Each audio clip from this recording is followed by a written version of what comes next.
दोस्तों, अगर यह कहा जाए कि अब की बार दिल्ली विधानसभा में वाकई त्रिकोणीय मुकाबला होगा तो अब बिल्कुल गलत नहीं होगा। ऐसे में देखना दिलचस्प होगा कि चुनाव परिणाम क्या रहता है। इतनी तो लग ही रहा है कि किसी भी दल के लिए इस बार सरकार बना पाना इतना सरल नहीं होगा। दिल्ली में 5 फरवरी को चुनाव है। उससे पहले सभी पार्टियां जीत की कोशिशों में जुटी हुई हैं। आम आदमी पार्टी और बीजेपी की लड़ाई में अब कांग्रेस भी सियासी फ्रेम में है। इस बार दिल्ली में कांग्रेस पार्टी भी सभी 70 विधानसभा सीटों के लिए चुनाव लड़ने जा रही है। ऐसे में सवाल उठता है कि क्या अरविंद केजरीवाल को कांग्रेस से सावधान रहने की जरूरत है या बीजेपी को? कांग्रेस आपका गेम बिगाड़ सकती है या बीजेपी का? कांग्रेस और आम आदमी पार्टी कभी साथ मिलकर भाजपा के लिए टक्कर करते थे, लेकिन अब खुद एक दूसरे के दुश्मन बने हुए हैं। अरविंद केजरीवाल दिल्ली चुनाव में जीत के लिए जोर लगा रहे हैं। क्या आम आदमी पार्टी दिल्ली के दंगल में जीत का चौका लगा सकती है या फिर कांग्रेस आम आदमी पार्टी का विजय रथ रोकने में कामयाब हो पाएगी? क्या आम आदमी पार्टी और कांग्रेस की लड़ाई में भाजपा बाजी मार जाएगी? ये कुछ ऐसे सवाल हैं जिनका जवाब 8 फरवरी को मिल जाएगा, क्योंकि चुनाव नतीजे 8 फरवरी को आएंगे। नमस्कार दोस्तों, मैं संजना आपके साथ और आप देख रहे हैं जनता की आवाज। इस बार कांग्रेस के पास खोने को कुछ नहीं है। वह हरियाणा और महाराष्ट्र का चुनाव हार चुकी है। वह इन चुनावों में मिली हार से सदमे में भी है। अब उसकी पूरी कोशिश है कि दिल्ली में किसी न किसी तरह जीत दर्ज की जाए, या फिर जीत नहीं तो हार का बदला तो ले ही सकते हैं। लेकिन किस पार्टी से, बीजेपी या आप, किस पार्टी की वोट काटने के लिए जोर शोरों से तैयारी कर रही है कांग्रेस? कांग्रेस अब तक करीब 50 सीटों पर अपने उम्मीदवार उतार चुकी है। पार्टी खासकर उन सीटों पर ध्यान केंद्रित कर रही है जहां अल्पसंख्यक, ओबीसी और अनुसूचित जाति के वोटर ज्यादा हैं। पार्टी पुराने वोट बैंक को मजबूत करने के साथ साथ सामाजिक अल्पसंख्यकों और झुग्गी झोपड़ी वालों से फिर से जुड़ने की कोशिश कर रही है, जो परंपरागत रूप से कांग्रेस पार्टी के समर्थक रहे हैं, जिन्हें आम भाषा में कांग्रेसी भी कहा जाता है। पार्टी 13 जनवरी को राहुल गांधी की सीलमपुर में पहली जनसभा करवा रही है। दिल्ली चुनाव में कांग्रेस की रणनीति समझिए। कांग्रेस के एक अधिकारी के अनुसार पार्टी जमीनी स्तर पर अपने कार्यकर्ताओं को मजबूत करने और वोट बैंक को फिर से जीवित करने का काम कर रही है।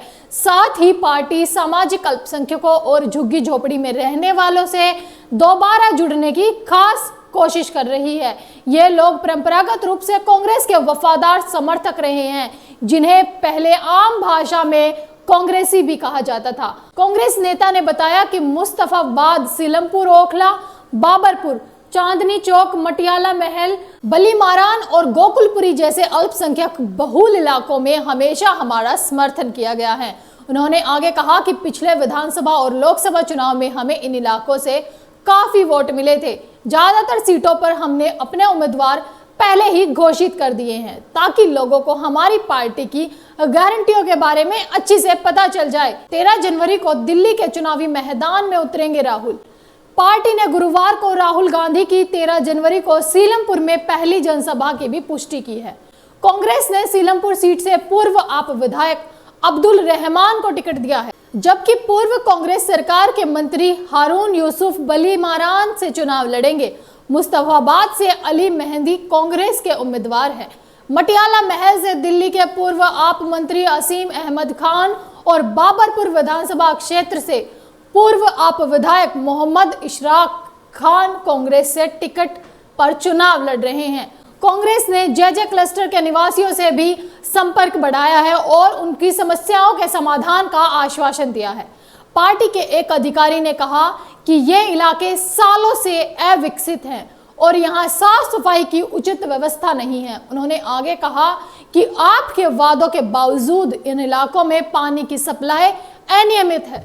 हमारे कार्यकर्ताओं को लोगों से मिलकर उन्हें शीला दीक्षित के कार्यकाल में हुए विकास कार्यों के बारे में बता रहे हैं। हमारा मकसद है कि ये लोग विकास के एजेंडे में सक्रिय रूप से भाग लें।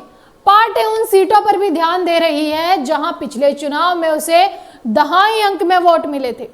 2020 का विधानसभा चुनाव में कांग्रेस को 7 सीटों पर 10,000 से ज्यादा वोट मिले थे। इनमें बादली भी शामिल है, जहां से मौजूदा डीपीसीसी अध्यक्ष देवेंद्र यादव ने चुनाव लड़ा था। उन्हें 27,483 वोट मिले थे। बाकी सीटों से गांधीनगर से अरविंद सिंह लवली ने 21,913 वोट, कस्तूरबा नगर से अभिषेक दत्त ने 19,668 वोट, हरिनगर से सुरेंद्र सोठिया ने 10,394 वोट और सीलमपुर से चौधरी मतीन अहमद ने 20,247 वोट। जंगपुरा से तारविंदर सिंह मारवा ने 13,565 वोट और बवाना से सुरेंद्र कुमार ने 12,803 वोट प्राप्त किए थे। आम आदमी पार्टी के सामने अब एंटी इनकम्बेंसी का भी माहौल है। 10 साल तक सत्ता में रहने के बाद आम आदमी पार्टी सत्ता विरोधी लहर का भी सामना कर रही है। यह भी हकीकत है कि कांग्रेस के बुरे प्रदर्शन का ही नतीजा है। अगर इस चुनाव में कांग्रेस का प्रदर्शन बेहतर होता है, उसका अपना वोट शेयर बेहतर होता है, तो ऐसे में आपको नुकसान हो सकता है। कांग्रेस आपके वोट बैंक को सेंध लगा सकती है। भले ही कांग्रेस के वोट शेयर उसकी सीटों पर असर न पड़े, मगर आम आदमी पार्टी का इस पर असर पड़ेगा। अगर भाजपा का वोट इधर उधर नहीं होता है, कांग्रेस का वोट बैंक बढ़ता है, तो आम आदमी पार्टी को ही नुकसान होगा। दोस्तों, आपका क्या कहना है? दिल्ली में खोई जमीन पाने के लिए कांग्रेस आप या भाजपा में से किसके वोट काटेगी? हमें अपनी राय कमेंट बॉक्स में कमेंट कर जरूर बताएं और ऐसी ही खबरों के लिए देखते रहें जनता की आवाज। इस वीडियो को लाइक करें, शेयर करें और अगर पहली बार जनता की आवाज न्यूज चैनल को देख रहे हैं तो चैनल को सब्सक्राइब भी करें और घंटी जरूर बजाएं, चैनल की भी और सरकार की भी। आज की नेशनल मीडिया के मुकाबले में जनता का साथ दीजिए और उसकी ताकत बनिए, जनता की आवाज बनिए और हो सके तो इसके लिए चैनल को ज्वाइन भी करें।